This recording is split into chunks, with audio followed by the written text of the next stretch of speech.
เ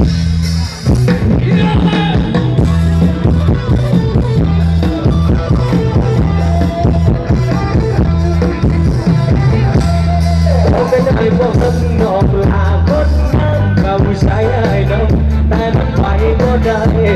งินที่ไม่เอาให้ใส่ไปโรงเรียนไปซื้อกระดาษวาดเขียนกันแทนสิบอกพอใส่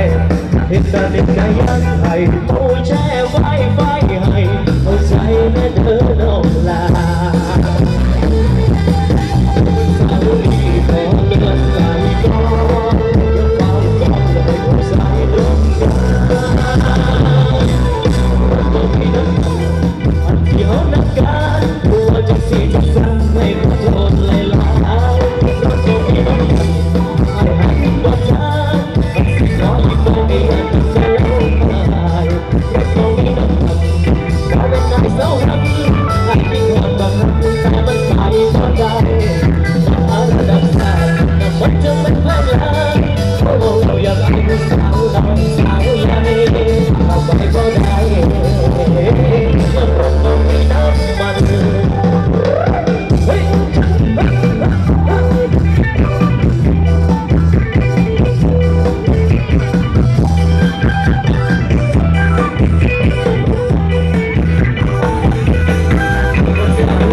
ขอลงไปก่อนอย่าเฝ้าลงไปลงสายตรงกลางรถก็มีน้ำมันเดี๋ยวนักการหัวจะสีให้ขอโทษเลยนะรถก็มีน้ำมัน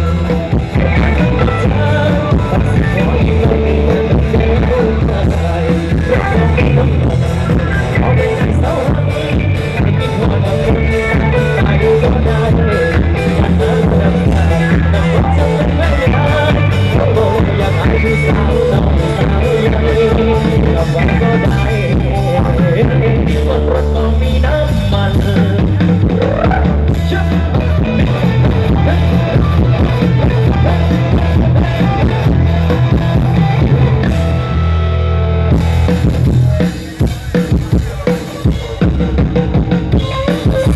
30 ยังเดียว